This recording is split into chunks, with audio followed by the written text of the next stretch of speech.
자, 화면 보시죠. 정말 멋있는 집들이 많이 있습니다. 사실 해외여행 가보면 여러 가지 볼 것들이 많지만 저 개인적인 취미는 고급 동네, 잘 사는 동네 가서 이야 좋다 하는 동네를 거닐어 보는 게 저기 좋습니다. 화면 보시는 곳은 이제 호주의 시드니입니다. 시드니는 세계에서 가장 아름다운 항구 도시이기도 하고요. 멋있는 이제 그러한 곳이죠. 그러다 보니까 이제 집도 크고 멋있는 동네 많습니다. 그런데 얼마나 할까요? 생각보다 훨씬 비싼 동네. 오늘은 호주 집값 이야기를 좀 해보려고 합니다. 얼마나 비싼가라고 하면 감이 잘 안 오실 텐데 일단은 전 세계에서 가장 이제 집을 구하기가 빡빡한 동네 어딜까라고 생각해 보면 여러 가지 기준이 있습니다만 그 중에 한 기준은 내가 쓸 수 있는 돈, 즉 순가처분 소득 대비 집값이 평균 주택 가격이 몇 배나 되느냐라는 이야기입니다. 그래서 지금 화면 보시면은 지금 홍콩 같은 경우가 세계에서 가장 집을 구하기 어려운 대도시 권역이다라고 이야기를 합니다. 16.7배죠. 그러니까 내가 1년 동안 세금 내고 기본적으로 나가야 될 지출 다 하고 쓸 수 있는 돈을 가지고 평균 가격 정도의 주택을 살려는데 홍콩은 16.7년이 걸려요. 그러면 시드니는 얼마냐? 13.8년입니다. 세계 2위예요. 이야. 그러면 일단은 시드니 집값이 되게 비싸구나라고 생각을 해보실 수 있겠습니다. 그래서 우리가 보통 교민분들께서 이제 집값이 너무 올라서 힘들어요라고 말씀하시는 곳이 대표적으로 이제 밴쿠버인데 밴쿠버보다도 훨씬 더 높다라고 이제 보시면 되겠습니다. 그래서 시드니에 있는 통계를 한번 봤어요. 이 평균 주택의 어떤 한계는 여러분들이 잘 아시죠? 중위주택을 봐야 됩니다. 그래서 집을 쭉 세웠을 때 딱 가운데 있는 가격이 이제 중위주택 가격이죠. 130만 호주 달러입니다. 130만 호주 달러. 이거를 우리가 알고 있는 US 달러로 환산해 보면 이제 92만 달러 정도 되는 거죠. 그러니까 우리 돈으로 따지면 이제 한 14억 정도 되는 이제 이러한 집들이 중위주택 가격이에요. 그러니까 서울하고 따지면 서울에는 이제 단독주택도 있고 그다음에 빌라도 있고 뭐 여러 가지가 섞여 있죠. 아파트 기준으로 봤을 때 일단은 중위 가격이 한 12, 3억 정도 된다라고 이제 보여지는데 호주 같은 경우 시드니에서는 지금 중위주택 가격이 130만 호주 달러. 이게 사상 최고치. 를 지금 갱신을 하고 있다라고 이야기를 하고 있습니다. 그러니까 엄청 오르는 주택 가격 때문에 시드니에 살고 있는 사람들이 여러 가지로 힘들다라는 이야기겠죠. 그래서 이제 이 시드니뿐만 아니고 뭐 애들레이드라든지 브리즈번이라든지 뭐 퍼스 이런 이제 주요 대도시들 같은 경우에도 지난 5년간 평균이에요. 평균적으로 77%에서 92% 그러니까 한 80% 이상 올랐다라고 이야기가 나오고 있습니다. 그러니까 호주 주택 가격이 지난 한 5년 사이에 지속적인 성장을 오르면서 지금 사상 최대치를 갱신하고 있다라고 볼 수 있겠습니다. 그래서 이제 호주처럼 큰 나라 같은 경우에는 동네마다 편차가 크죠. 특히 대도시, 뭐 그렇지 않은 지역 여러 가지 이제 차이가 많습니다만 전국적으로 평균 내보면 5년 동안에 한 38% 올랐어요. 문제는 뭐냐? 소득이 여기에 따라서 오르지 못한다는 게 가장 큰 문제죠. 지난 5년간 호주의 평균 실질소득은 물가 상승률을 반영을 해보면 12% 올라가는데 그쳤어요. 그러니까 5년 동안에 내 월급은 12% 올라가는데 물가 상승을 고려했을 때 주택가격은 전국 평균적으로 38%, 주요 대도시 같은 경우는 한 80%, 뭐 이런 식으로 이제 가다 보니까 너무 살기 힘들다라는 이야기가 나오고 있습니다.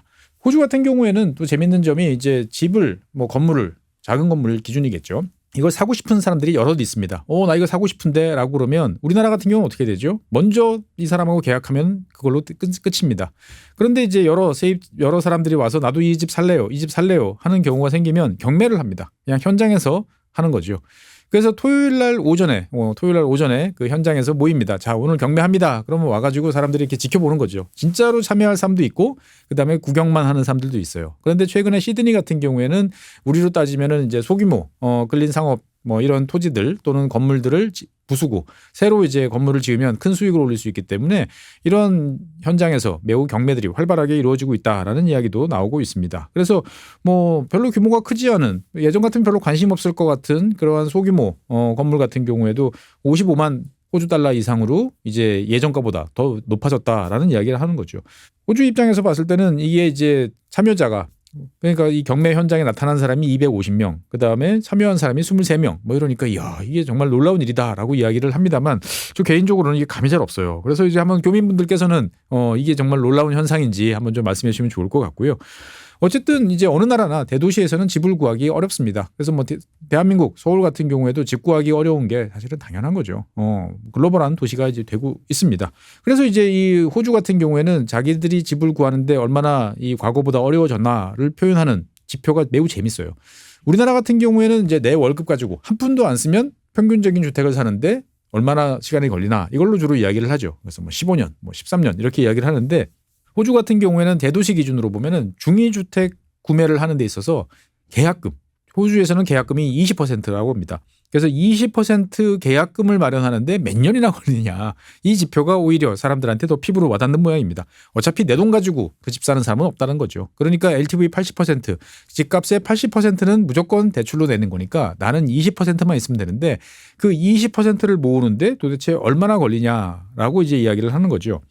그래서 이제 시드니 같은 이제 이런 도시들 기준으로 보면은 이 20% 계약금을 마련하는데 보통 11.2년 정도로 걸린다라고 이야기를 합니다. 그러면 이게 과거에 비해서 얼마나 늘어났냐 그러면 10년 전에는 2015년에는 9년 정도 걸렸어요. 그러니까 한 10년 사이에 2년 정도 더 밀린 거죠. 그 말은 월급에 비해서 주택 가격이 더 많이 올랐다라고 볼 수가 있겠습니다. 그러니까 집값이 아니에요. 계약금이에요. 계약금을 마련하는데 이제 과거에는 9년, 지금은 이제 11년 정도가 걸린다라는 거죠. 그러다 보니까 이제 집값이 점점 올라가다 보니까 사람들 입장에서 봤을 때는 지분이 있지만 나는 집이 없는, 내가 살 수 있는 집은 없어지는 상황이 점점 많아지고 있습니다. 작년 2025년에 시드니에서 판매된 주택 가운데 이제 중위소득, 전체 소득에서 딱 가운데에 있는 분들이 올리는 소득 정도로 살 수 있는 주택이 그러면 전체 거래된 주택이 몇 %냐라고 보면은 15%밖에 안 돼요. 그러니까 이게 무슨 말이냐면은 내가 한 달 급여를 받아서 중위소득을 올려요. 그러면 내가 식비도 써야 되고 뭐 기본적으로 보험료도 내야 되고 각종 이제 전기요금 이런 것도 내야 되는 거죠. 그래서 합리적으로 어떻게 보면 지속 가능하게 내가 모기지 주택담보대출을 계속 갚아나가는 비중은 뭐 우리나라나 미국이나 뭐 호주나 다 비슷합니다. 전체 수입의 원금과 이자를 합해서 30% 정도 수준을 이제 넘어서면 안 된다라고 이야기를 하는 거죠. 그래서 호주 같은 경우에는 요거를 이제 25%를 이제 쓰는 것으로 가정했어요. 그러니까 내가 벌어들이는 소득 중에서 25%를 주택담보대출 이자를 내는데 쓰는 그 정도 금액을 가지고 살 수 있는 집을 찾아보니까 작년에 거래된 집들 중에서 15%밖에 안 된다라는 거예요. 그러니까 중위소득을 올리는 사람이 살 수 있는 집이 이제 점점 씨가 마르고 있다라는 거죠. 그러다 보니까 이제 주택 보유율 같은 경우도 낮아지고 있습니다. 전 세계적으로 봤을 때 젊은 세대들이 집을 사기는 다 어렵습니다. 선진국 대도시라고 하면 뭐 공통된 현상이죠. 그래서 화면에 보시는 것처럼 2006년하고 그다음에 지금하고 20년 사이에 대부분의 나라에서 주택 소유율이 다 떨어지고 있습니다. 그래서 호주 같은 경우에는 당시에는 69%를 훌쩍 뛰어넘는 70%를 넘는 수준이었는데 지금은 이제 60% 위쪽까지 이제 내려오는 이제 이런 모습입니다. 이거는 뭐 미국이나 호주나 뭐 캐나다, 영국, 뉴질랜드, 스웨덴 뭐 다 비슷한 이제 그러한 상황이라는 거죠. 그래서 이제 그 중에서도 특히나 과거 같으면 집을 충분히 샀을 만한 결혼한 지 얼마 안 되는 그러니까 만 30세에서부터 34세 정도의 주택 소유율 같은 경우가 1971년 그러니까 한 50년 전에는 64% 정도 됐어요. 그런데 지금은 이제 50% 미만으로 떨어지고 있다라는 거죠. 그러니까 이 비율이 점점 급하게 내려가고 있는 거죠. 그러니까 집을 살 수 있는 사람은 없는데 집값은 계속 올라가는 그러한 모습이 지금 호주에서 나타나고 있는 거죠. 그래서 젊은 사람들이 집을 안 사면 사실 누가 사느냐? 나이 든 사람들이 삽니다. 이거는 이제 독일 같은 나라도 비슷해요. 그러니까 은퇴를 하면 아무리 연금이 잘 돼 있어도 연금만 가지고는 죽지 않을 만큼 그러니까 근근히 생활을 하는 거지 여윳돈이 없어요. 그래서 많은 나라에서 은퇴를 앞둔 사람들이 하는 첫 번째 노후 수단은 뭐냐? 임대를 위한 주택을 장만하는 겁니다. 그래서 그 주택을 장만해서 그것으로 렌트를 놓고 거기서 수입을 올려가지고 이제 20년 정도를 이제 버티는 이제 이런 프로세스가 일반적인 거죠. 그러다 보니까 이제 젊은 층이 주택을 구매하지 않으면 그것을 노년층이 구매하는 이제 이런 패턴들이 나타나곤 하는데 지금 시드니 같은 경우에는 은퇴를 앞두신 분들도 집을 안 사는 거죠. 정확히 말하면 못 사는 거죠. 집값이 너무 비싸가지고 그거 집어넣고 나면 내가 정상적인 뭐 뭔가를 할 수 없는 그런 상황이 계속되고 있습니다. 그러다 보니까 이제 이 호주 사람들은 집을 구하려고 그러면 결국 은행의 도움을 빌려야 됩니다. 호주는 우리가 잘 알고 있는 것처럼 지속적으로 이제 자원을 판매를 하면서 많은 성장을 해왔습니다. 어떻게 보면 선진국 중에서 가장 크게 경제적 어려움 없이 잘 성장하고 있는 나라가 호주입니다. 그래서 국민 소득도 많이 올라갔고 여러 가지로 이제 긍정적인 모습이 많이 있습니다만 그 이면에 담겨 있는 어두운 모습 중에 하나는 세상에서 가장 높은 주택담보대출 그러니까 가계대출 비중이다라고 이제 볼 수가 있겠습니다. 그래서 이제 이 순가처분 소득 내가 다 쓸 수 있는 거 대비 가계부채를 따져보면 호주 같은 경우에는 177%가 넘어요. 우리가 빚이 많다, 가계부채가 높다라고 하면 빠지지 않고 기준으로 나오는 나라가 미국이죠. 미국 같은 경우에도 순가처분 소득 기준으로 보면 100%가 안 돼요. 두 자리 숫자예요. 그런데 호주는 압도적으로 높은 177%다라는 거죠. 그러니까 빚을 내 가지고 집을 살 수밖에 없는 구조고, 그리고 그 빚을 내야 되는 그 규모가 점점 커지고 있다 보니까 막대한 가계부채가 점점 늘어나고 있다라고 보시면 되겠습니다.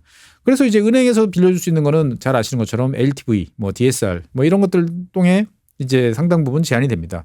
사실 전 세계적으로 봤을 때 어느 나라나 대부분 LTV 같은 경우는 70%에서 80% 정도가 이제 국룰이죠.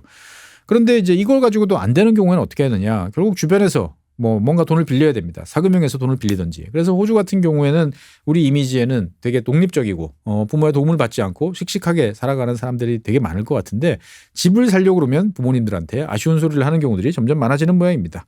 그래서 이제 패밀리 뱅크라는 이제 표현도 나오는 것 같은데, 어쨌든 부모한테 돈을 빌려서 집을 장만하는 그런 경우도 점점 늘어나고 있다라고 말씀드리겠습니다.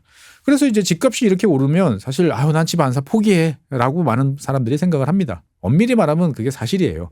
그래서 사실 집을 사겠다라는 생각은 중산층에서도 저 위쪽에 있는 사람들의 사실 리그지, 하위 한 40% 정도는 주택 가격하고는 엄밀히 말하면 관련이 없죠. 그런데 문제는 주택 가격이 오르면 당연히 월세도 같이 오르는 것이 문제인 거죠. 시드니 같은 경우에는 지난 4월 달 임대료가 전년 동기 대비 5.7%, 그러니까 1년 전에 비해서 한 6% 가까이 오른 겁니다. 그러니까 2024년 이후에 잠시 소강 상태를 보였는데 최근에 다시 집값이 급등을 하고 있는 거죠. 그래서 이제 이 시드니 같은 경우에는 전체 공실률, 그러니까 지금 내가 어떻게 들어가서 뭔가 렌트를 할 수 있는 집 비중이 1.2%밖에 안 돼요. 다 집들에 사람들이 빼곡하게 있는 거죠. 사무실도 그렇고 집들도 그렇고 원래 한 3% 정도가 균형이 맞다라고 합니다. 그러니까 저 집에 비어 있네, 저 사무실이 비어 있네. 근데 그게 전체의 3%, 그거는 없는 거랑 똑같은 거예요. 그냥 자연스럽게 옮기다 보면 시간이 좀 안 맞고 타임이 안 맞아가지고 서로가 잠깐씩 이렇게 비어 있는 경우들이 있는데, 이게 경험적으로 3%가 균형점이다라고 하는데 지금은 1.2%밖에 없어요. 그러면 당연히 가격이 오를 수밖에 없다라고 볼 수 있겠습니다. 그래서 이제 우리나라도 몇 년 전에 그런 일이 있었죠. 한강이 보이는 강서구의 모 아파트에 전세 집을 구경하기 위해서 사람들이 줄을 서가지고 가는 광경이 찍혀서 인터넷에서 화제가 된 적도 있는데, 호주 같은 경우에는 이게 그냥 관행이 되고 있다라고 이야기를 하고 있습니다. 그래서 토요일 아침이면 이 임대 희망자들이 자, 집 보러 오실 분들 다 오세요 라고 하면 줄 서가지고 그 집을 둘러보고, 그 다음에 이제 얼마까지 오를 수 있어요. 그래서 가격을 불러서 이제 들어가는 이제 이러한 구조라는 거죠. 그러니까 어느 나라나 이게 참 선진국들도 다 어렵다라는 점은 명확합니다. 예전에 한번 프랑스 말씀드렸잖아요. 프랑스 같은 경우에는 이제 당연히 그런 과정을 거쳐야 되고 집주인한테 내야 될 서류도 딱 정해져 있다라고 말씀드렸죠. 거기에는 내가 어느 직장을 다니고 어느 정도의 소득을 올리고 있고 통장 잔고는 얼마나 있고, 더 중요한 점은 전 집주인한테 이 사람에 대한 평가서까지 받아가지고 내가 딱 제출을 해야만 평가를 받고 심사를 받아가지고 들어갈 수 있다라고 말씀드렸죠. 호주 같은 경우에는 이제 그 정도까지는 아니지만 어떻든 지금 월세가 계속 오르다 보니까 집 구하기가 점점 힘들어지고 있다라는 거죠. 그래서 임대료 상승률이 당연히 임금 상승률보다 높아지다 보니까 저소득층 같은 경우에는 민간 임대 시장에서는 더 이상 내가 원하는 집을 구할 수가 없습니다. 이렇게 되면 어디로 가죠? 당연히 공공임대 쪽으로 갈 수밖에 없습니다. 그래서 호주 전체로 놓고 보면 호주 전체 중위소득은 12만 4천 호주 달러 정도 됩니다. 그런데 이걸로 이제 구할 수 있는 집이라는 것은 전체 지금 임대 물건 중에서 한 3분의 1 정도밖에 안 돼요. 그러니까 중위소득을 올리는 사람들한테는 지금 부동산 매물이 쭉 월세 나와 있어도 그중에서 하위 3분의 1 정도만 내가 어떻게 손 뻗어보면 한번 생각을 해볼 수 있는 거지, 나머지 3분의 2는 쳐다도 못 보는 그런 집으로 점점 바뀌고 있다라고 말씀드리겠습니다. 그러면 이제 호주는 선진국이니까 공공임대 같은 건 잘 돼 있지 않냐라고 생각하시는 분들이 계실지만 그렇지는 않습니다. 그러니까 정부가 직접 짓는 것도 있고요. 그다음에 정부가 일정 부분 보조를 해줘가지고 임대료를 관리하는 주택들이 있어요. 그런데 문제는 뭐냐? 호주 경제가 점점 호황을 가다 보니까 정부가 그러한 페이스에 맞춰가지고 이러한 집들을 장만하고 지원금을 늘리는 것이 만만치 않은 모양입니다.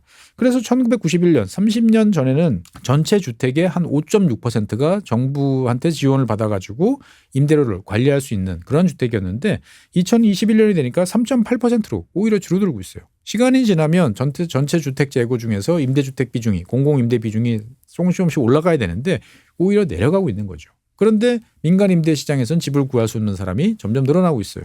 그러니까 경쟁은 더 치열해지고 여러 가지로 안 좋은 상황이 이어지고 있습니다. 사실 호주 그러면은 땅이 어마어마하게 넓은 땅이니까 아니 거기 신도시 짓고 신시가지 지어가지고 공급하면 되는 거 아니야? 라고 생각을 하시기 쉽습니다. 그런데 사실 이제 이 호주라는 나라 특성이 몇 가지 있어요. 원래부터 집이 좀 부족한 나라라는 점도 하나 좀 기억할 필요가 있습니다. 보통 우리는 이제 주택 보급률 이야기를 합니다. 전체 인구 중에서 전체 가구 중에서 집을 보유한 비중이 얼마나 되느냐 이걸 높이는 게 대한민국에서는 목표죠.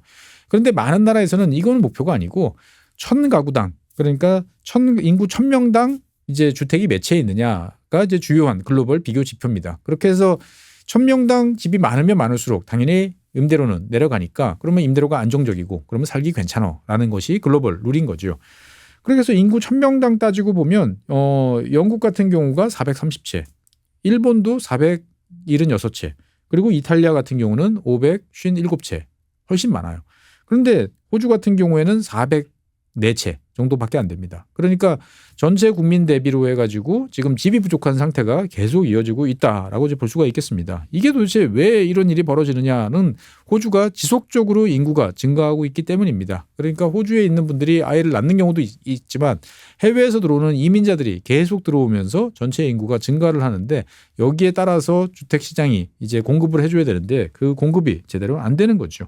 실제로 호주 인구 같은 경우에는 최근에 매년 한 1.8%씩 성장을 하고 있습니다. 그러니까 전 세계 선진국들 중에서 탑이에요. 가장 많은 인구가 늘어나는 국가 중에 하나인데 이런 이제 인구 증가 추세에 맞춰서 뭔가를 해보려고 그러면은 2029년까지 120만 채 정도를 공급을 해야 됩니다. 그러면은 이제 6, 7, 8, 9, 4년이잖아요. 그러면 1년에 30만 채, 적어도 25만 채 정도는 공급을 해야 되는데 현실은 1년에 20만 채도 지금 공급이 안 되는 이제 이런 상황이 이어지고 있는 거죠. 그러니까 주택 부족분이 계속 차곡차곡 쌓이면서 이것이 월세로 그리고 기존 주택 가격으로 계속 전이가 되면서 주택 가격이 급등을 하고 있다라고 볼 수가 있겠습니다. 그러면 이제 왜 이렇게 느리냐라는 거에 대해서 뭐 교민분들은 다들 잘 아실 겁니다. 뭐 어느 나라 선진국도 대부분 선진국이 그렇지만 일단 호주 같은 경우에도 이 건축 허가를 받기가 매우 어렵습니다. 그러니까 규정도 까다롭죠. 그리고 거기 걸리는 시간도 많아요. 그리고 이제 일단은 공무원들의 업무 처리 속도도 느리다 보니까 인허가 속도가 느린데 가장 이제 현장에서 나오는 문제점은 뭐냐면은 내가 뭘 지켜야 되고 뭐는 신경 안 써도 되는지가 불분명하다는 거죠. 우리나라 같은 경우에도 보면은 대부분 뭐 규정이 다 있죠. 어느 지역에서는 뭘 지켜야 되고 법도 있고 시행령, 시행규칙도 있고요.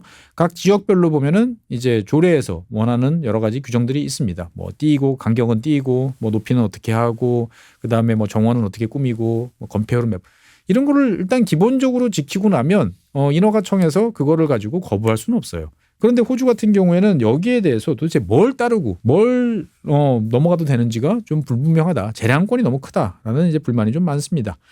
여기에 더해서 이제 주택 공급이 더 느려지는 이유는 우리와 비슷하게도 이제 노동력이 부족한 거죠. 인건비가 계속 오릅니다.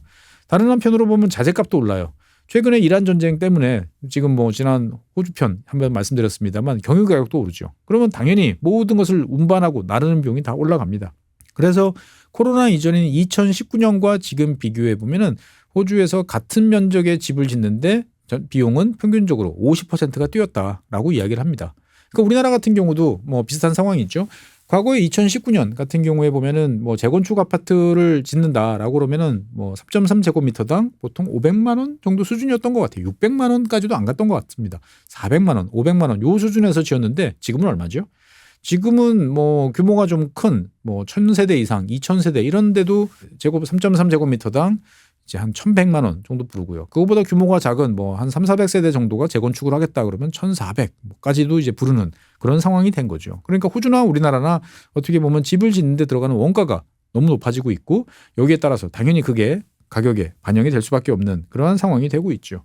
여기에 더해서 이제 또 하나 나오는 것은 호주의 건설업이 생산성이 낮다라는 이야기도 지금 이제 나오고 있습니다. 그러니까 제조업 같은 경우에는 연평균 지난 30년 동안 매년 1.3% 정도의 생산성 향상을 가져왔어요.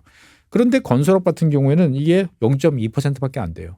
그러니까 효율도 낮고 원가는 계속 오르고 노동력은 부족하고 인허가 절차는 느려지고 그러니까 제때제때 집을 공급하기가 너무 어려운 이제 그런 상황입니다. 다른 한편으로 보면 이제 특히 아까 앞서서 시드니 이야기를 해드렸습니다만 시드니 같은 경우는 참 좋죠. 정말 아름다운 이제 도시죠. 그런데 이 호주의 특징 중에 하나는 뭐냐면은 시드니 같은 대도시에도 정원 딸린 이런 단독주택 비중이 매우 높은 게 호주의 특성입니다.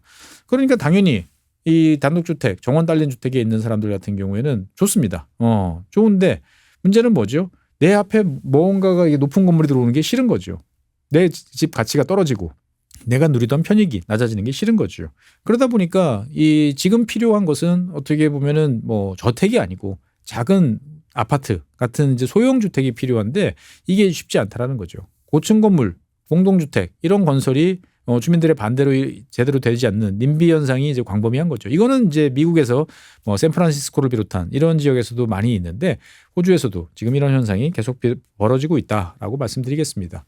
그러니까 이제 이 주택과 관련된 얘기를 하다 보면 전 세계적으로 비슷한 모습이 되게 많아요. 그래서 단독주택이 많은 지역들은 단독주택 사는 사람들이 자신의 집의 가치 그리고 자신들의 편의 이런 걸 누리기 위해서 조직적으로 활동을 하면서 대규모 공급을 가능하게 하는 고층 또는 이제 공동주택 공급을 차단하는 것도 있고요.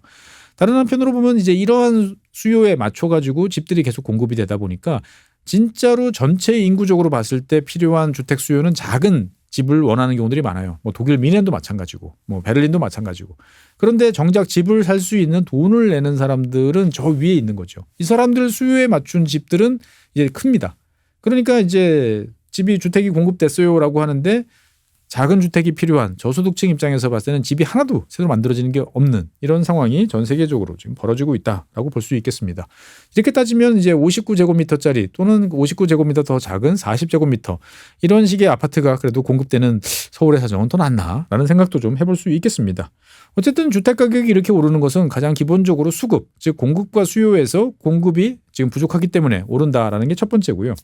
두 번째로는 이제 주택을 구입하면 돈을 벌 수 있다라는 확신이 호주 분들도 점점 많아지는 것 같습니다. 그래서 이제 집을 사서 내가 렌트를 줘서 돈을 벌겠다라고 하는 그럼 당연히 이제 신고를 해야 됩니다. 그래서 내가 주택 임대를 통해서 소득을 올려요라고 하는 사람들이 2000년 이후에 25년 사이에 100만 명 정도 늘었다라고 이야기를 합니다. 그래서 현재 호주에서 내가 월세를 받고 있습니다라고 신고하는 전체 국민은 230만 명. 그러면 이게 전체 호주 인구의 한 15% 정도 되는 거죠. 그러니까 점점 더 많은 사람들이 집을 사면 일단 렌트도 받고 그리고 나중에 집값이 오르니까 돈을 벌 수 있어라는 것이 상식이 되면서 여력이 되면 무조건 집을 사는 이러한 상황도 점점 만들어지고 있다라고 볼 수가 있겠습니다. 그래서 이제 이 호주 같은 경우에는 집을 사면 그럼 여러 가지 부담이 많이 될 텐데 보유세 이런 것들도 있을 텐데라는 생각이 드는데 상당히 좀 의외입니다. 그러니까 이제 이 집을 사면은 어떤 손실이 발생하죠? 일단은 내가 주택담보대출로 집을 살 경우에 보면은 이자가 나갑니다. 그렇죠. 그다음에 이제 집은 가만히 있어도 사실은 감가상각이 계속 이루어지는 것이 일반적이에요. 이것은 내가 임대사업을 한다라고 생각을 하면 당연히 치러야 될 비용입니다. 그런데 호주 같은 경우에는 이러한 주택담보대출 이자는 물론이고 여러 가지 이 뭐 감가상각과 같은 여러 가지 자산 관련해서 이 네거티브라고 하는 이런 것들에 대해서 소득공제를 해줍니다. 쉽게 말해서 그 전체 소득에서 빼주는 거죠. 내가 1년에 2,500만 원 정도의 임대소득을 올렸는데 내가 부동산 담보대출을 받아서 이 집을 사서 렌트를 놓다 보니까 1년에 한 500만 원 정도를 이자로 낸다. 그러면 500만 원이 소득에서 빠지는 거죠. 어떻게 보면 지극히 이제 합리적인 이제 그런 방식이고 우리나라에서도 일부 있습니다만 호주 같은 경우에는 이러한 것들이 잘 갖춰져 있기 때문에 오히려 사람들이 더 주택을 소유하도록 부추기는 그러한 이제 부작용이 발생하고 있다라고 이야기를 하고 있습니다.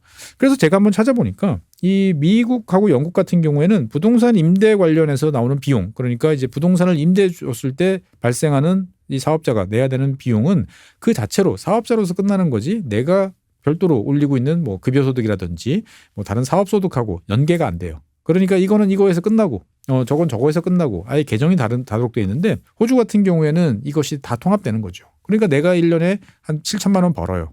그런데 내가 집을 지금 사서 뭐 월세 1년에 한 3천만 원 하면 전체 소득이 1억이잖아요. 그런데 이 3천만 원짜리 월세를 올리기 위해서 주택담보대출 받은 이자, 그다음에 이 집이 시간이 지날수록 감가상각되는 비용 이런 것들이 다 전체 내 총소득에서 제해진다는 거죠. 공제가 되는 거예요. 그러니까 어떻게 보면 나의 합법적인 절세가 가능해지도록 세제가 운영이 되다 보니까 집을 사는 게 전혀 부담스럽지 않다라는 이야기도 나오는 거죠. 그리고 이제 결국 어느 순간에는 집을 팔아야 되는데 우리나라 같은 경우에는 뭐 다주택자 같으면 중과 뭐 이런 것들이 있고 그다음에 차액이 많으면 거기에 대해서 누진적으로 적용이 됩니다. 그런데 이제 호주 같은 경우에는 이 주택을 일정 기간 이상 보유했다가 팔면 양도 차익이 발생하는데 여기에 대해서 세금 감면 혜택이 다양하게 많이 있습니다.